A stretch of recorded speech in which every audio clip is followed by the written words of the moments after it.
Hello बच्चों, कैसे हैं आप सब। आओ बेटा सॉल्व करें इस क्वेश्चन को। क्वेश्चन दिया बेटा यहाँ पर पैराग्राफ के फॉर्म में। तो सबसे पहले यहाँ पर बेटा इक्विवेलेंट मास को बताया गया है।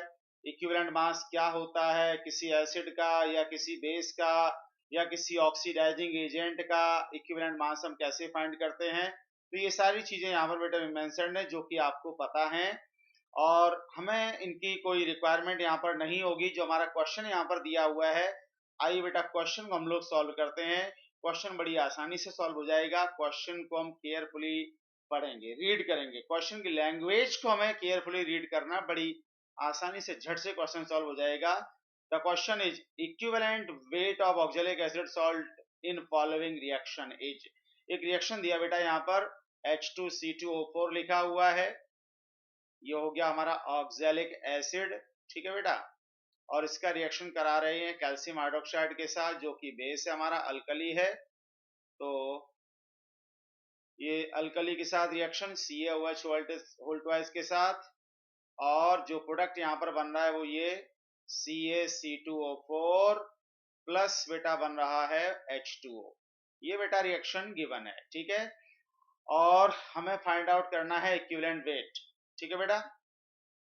तो ध्यान दीजिए, क्वेश्चन की लैंग्वेज एक बार फिर से देख लेते हैं। Equivalent weight of oxalic acid salt, समझ लेना। ऑक्जेलिक एसिड का नहीं पूछा है, हमने जल्दबाजी की और ऑक्जेलिक एसिड का पढ़ा, झट से हमने आंसर निकाल दिया, बस वही गलत हो जाएगा। ऑक्जेलिक एसिड सॉल्ट लिखा हुआ बेटा, पूरा पढ़ लेना।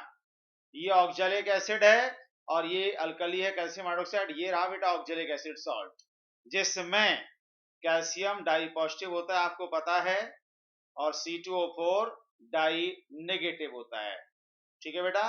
कैल्शियम आयन डाई पॉजिटिव होता है, Ca पर 2 पॉजिटिव चार्ज होता है और C2O4 2 माइनस होता है, डाई नेगेटिव। तो इसका एन फैक्टर आपको पता है, किसी भी सॉल्ट पर जितना पॉजिटिव चार्ज उतना ही नेगेटिव चार्ज भी होता है, सॉल्ट न्यूट्रल होता है। तो हमें बेटा इसी का इक्विवेलेंट मास पूछा है, इसका कैल्शियम ऑक्जेलेट, ये है ऑक्जेलिक एसिड का सॉल्ट, इसका निकालना है। ऑक्जेलिक एसिड का नहीं निकालना है। बस बेटा क्या करना है, ECaC2O4, ठीक है बेटा, इक्वल्स टू क्या फॉर्मूला होता है, molecular weight upon N factor. Molecular weight upon N factor, ये इसका बेटा फॉर्मूला है इक्विवेलेंट वेट को फाइंड आउट करने का, ठीक है बेटा। तो मॉलिक्यूलर वेट कितना आएगा, कार्बन का एटॉमिक वेट 40, 2 कार्बन है तो 20 प्लस 20 24, सॉरी 12 प्लस 12 24 हो गया। कार्बन का 12 होता है एटॉमिक मास, 12 प्लस 12 24 हो गया, प्लस ऑक्सीजन का 16 इंटू 4, ये हो जाएगा बेटा 64, डिवाइड बाई एन फैक्टर कितना, मैंने बोला सॉल्ट पर जितना पॉजिटिव होता है उतने नेगेटिव होता है, एन फैक्टर हो गया बेटा 2। इनका जब आप सम करोगे तो 4 4 8 हो गया, 6 2 8 4 12, 128 हो जाएगा।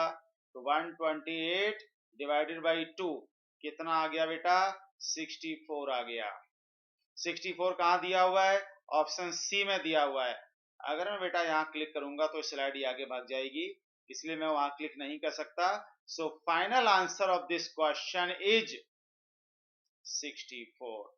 Answer of this question is 64, that is answer is option C. ये हमारा दिया हुआ 64 आया और ये कहाँ दिया है, ऑप्शन सी में गिवन है। So option C is the right answer of this question. Hope you understand. Thank you.